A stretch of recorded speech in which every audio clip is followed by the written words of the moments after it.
artikel Kristen dengan judul Dua Ujung Seutas Tali. Ujung seutas tali selalu dua saja, dan ujung sebuah tongkat juga hanya ada dua saja.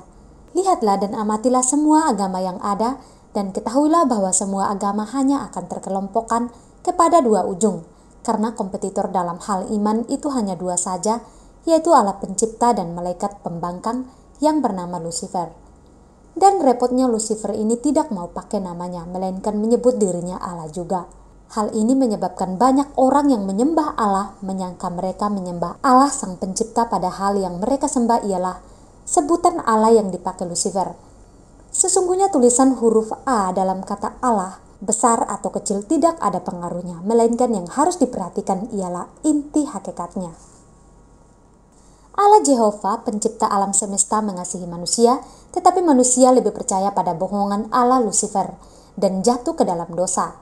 Dan sesuai hukum Allah Jehovah, dosa tidak bisa diselesaikan dengan apapun selain dihukumkan. Oleh sebab kasihnya kepada manusia, Allah Jehovah mengosongkan diri menjadi manusia untuk menanggung hukuman dosa manusia hingga disalibkan.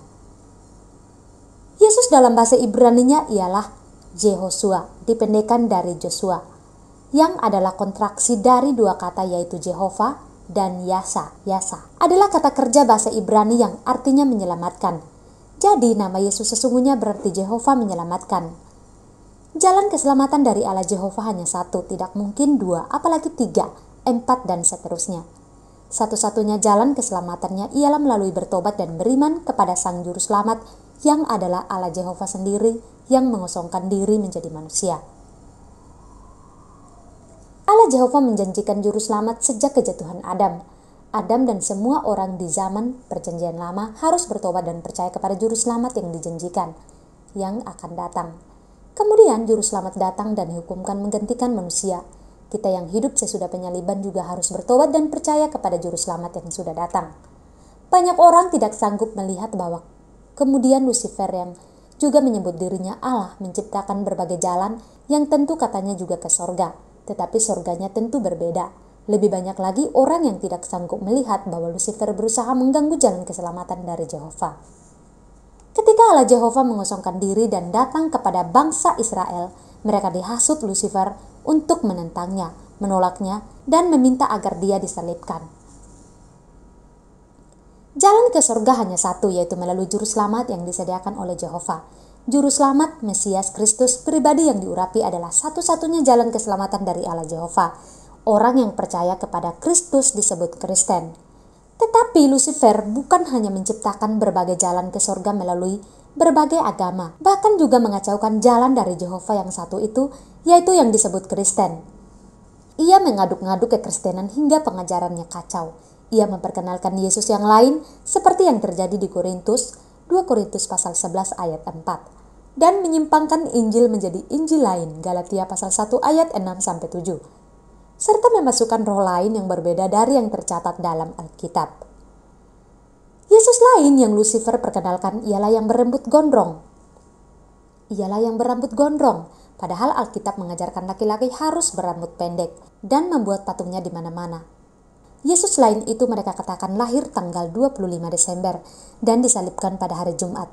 Padahal Yesus asli tidak mungkin lahir tanggal 25 Desember karena Kaisar Agustus perintahkan sensus seluruh Romawi saat Yesus lahir. Dan tidak mungkin setiap orang seluruh Romawi bisa kembali ke tempat lahirnya masing-masing di musim dingin. Sensus seluruh dunia tidak mungkin dilakukan di musim dingin karena bukan hanya orang dari Nazaret harus ke Bethlehem, Yusuf, Maria, berarti orang Roma yang di Yerusalem juga harus berangkat pulang menuju Roma. Bahkan sensus lokal pun tidak mungkin dilaksanakan di musim dingin. Dan gembala pun tidak mungkin bermalam di padang saat musim dingin. Yesus sesungguhnya lahir di musim panas, mustahil di musim dingin. http://graceministry.org/download Kelahiran Kristus PDF. Dan Yesus Alkitabiah tidak disalib hari Jumat melainkan hari Rabu. http://graceministry.org/downloads/hari kematian Kristus .pdf. Ketika pada sekitar Ketika pada sekitar awal abad keempat, Lucifer pernah menggiring orang Kristen menyembah Yesus lain, dan ia menggabungkan kekristenan dengan negara dan melakukan pembaptisan bayi. Saat itu orang-orang Kristen murni Alkitabiah tidak mau ikut bergabung. Kristen Alkitabiah ini memisahkan diri dan tetap membaptis hanya terhadap orang yang membuat pengakuan iman dan membaptis ulang orang-orang yang sudah dibaptis saat bayi. Kristen murni ini kemudian dinamakan Anabaptis, yang artinya pembaptis ulang. Kristen buatan Lucifer yang bergabung dengan negara mencari dan menganiaya, membunuh kaum Anabaptis karena kaum Anabaptis menyatakan mereka sesat dan mereka dipimpin Lucifer. Mereka tidak memiliki argumentasi yang Alkitabiah, maka mereka memakai kekerasan dan membungkam pengkritik mereka dengan membunuh mereka. Saat itu agama atau masalah iman hanya ada dua ujung bagai seutas tali atau sebatang tongkat.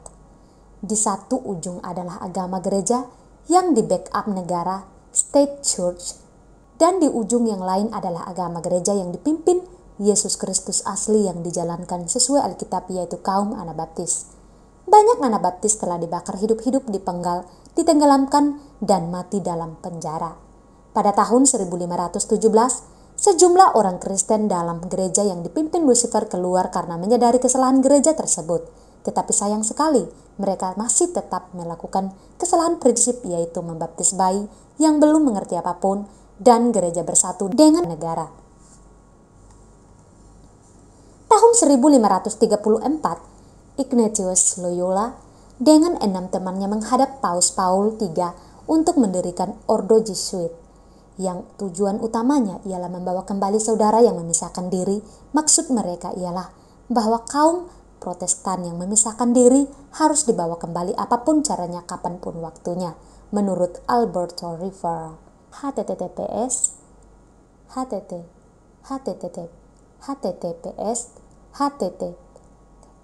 https://n.m.wikipedia.org/wiki/Alberto Rivera Activist. Mereka menyusupkan orang-orang mereka ke berbagai denominasi Protestan untuk merebut posisi pimpinan agar bisa menyetir organisasi mereka masuk kembali ke pangkuan pelacur besar. Wahyu pasal 17 ayat 1-5. Mungkinkah ketua sinode Anda sesungguhnya adalah agen Jesuit yang diselundupkan? Amatilah. Tak bisa dipungkiri jika seseorang mengamati dengan seksama. Kelompok Protestan kini semakin mendekat kembali ke induknya. Banyak gereja Protestan yang sudah ikut-ikutan acara Rabu Abu, Kamis Putih, Jumat Agung, dan lain-lain. Dulu Protestan hanya memakai salib tanpa patung. Kini bahkan patung dipasang di berbagai bukit di kantong-kantong Kristen. Semakin banyak orang Protestan yang tidak mengerti perbedaan doktrin mereka dengan gereja yang dulu diprotes Luther, karena setelah ratusan tahun efek baptisan bayi telah menyebabkan gereja dipenuhi kembali dengan Kristen KTP. Saking tidak mengerti, sehingga ada yang berpikir mengapa perlu banyak denominasi gereja, mengapa tidak satu saja? Tak terpikirkan olehnya seandainya hanya satu dan yang satu itu justru yang sesat seperti pernah terjadi di masa lalu. Kelihatannya kerja keras Ignatius Loyola semakin membawa hasil. Semua denominasi sedang menuju kembali ke Roma. Bahkan sesungguhnya menurut Dave Hunt dalam bukunya A Woman Rides the Beast, bahwa pelacur besar dalam kitab Wahyu pasal 17 ayat 1-5 adalah pimpinan gereja yang dulu digabungkan dengan negara oleh Kaisar Konstantin. Mengapa Alkitab menggambarkannya sebagai pelacur? Jawabannya, karena sifat pelacur yang mengakomodasi setiap laki-laki sama sifatnya dengan gereja yang mengakomodasi semua aliran bahkan semua bentuk iman. Gerakan ekumene sesungguhnya adalah sebuah gerakan pelacur rohani. Silakan baca buku Michael D. Schimlin yang berjudul All Roads Lead to Rome.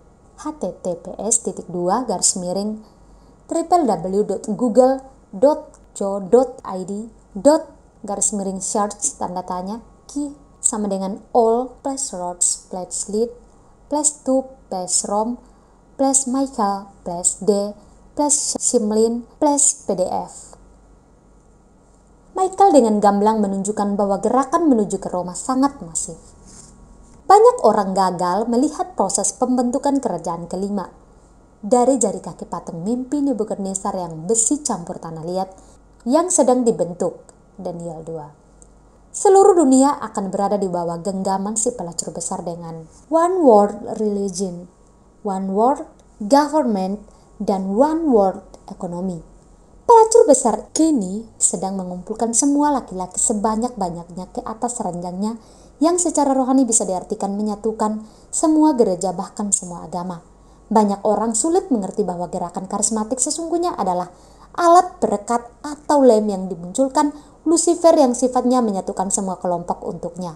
Oleh sebab itu, hampir di semua kelompok ada karismatiknya, Katolik karismatik, Hindu karismatik, Buddha karismatik, bahkan Islam karismatik. Gerakan ini dimunculkan untuk menggiring orang Kristen ke arah superstisius, perdukunan, dan meninggalkan akal sehat serta doktrin yang sehat. Mereka didorong meninggalkan sikap kritis dengan menjunjung slogan "jangan menghakimi", supaya yang salah tetap salah, dan menentang doktrin serta akal sehat sambil berkata, "Kami pakai Roh Kudus, tidak pakai akal budi." Kekacauan mereka dahsyat.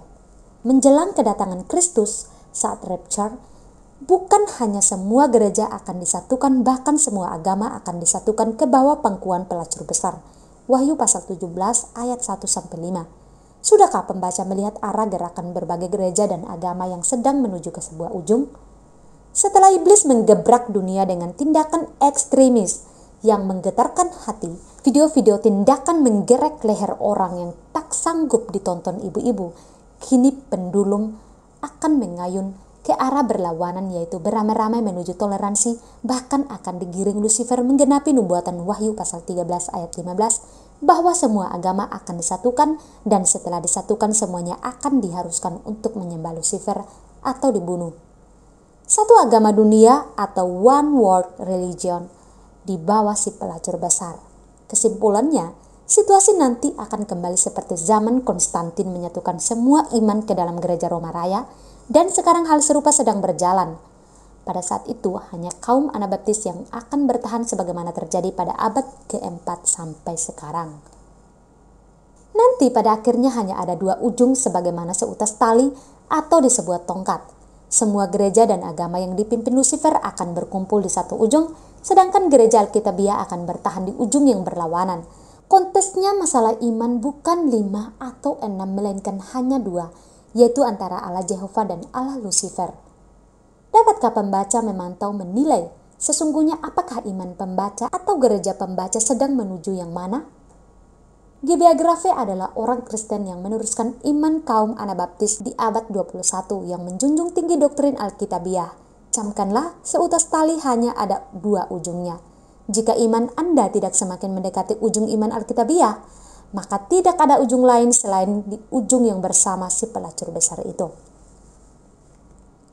Saya berdoa semoga tulisan pendek ini bisa merangsang Anda untuk setidaknya mulai mengamati pergerakan gereja-gereja, bahkan agama-agama, karena nubuatan bahwa semua agama akan bersatu sebagai one world religion di bawah Lucifer pasti akan digenapi. Masalahnya hanyalah siapakah yang menggenapkan sisi negatif nubuatan sebagai komponen yang berkumpul di ujung bersama pelacur besar, dan siapakah remnan Kristen Alkitabiah yang setia sampai akhir di satu ujung yang lain. Ingat, hanya ada 2 ujung saja. Dalam perkara rohani, hanya 2 kompetitor, yaitu Allah yang dilawan oleh iblis. Secara pribadi, Anda lebih dekat ke ujung yang mana?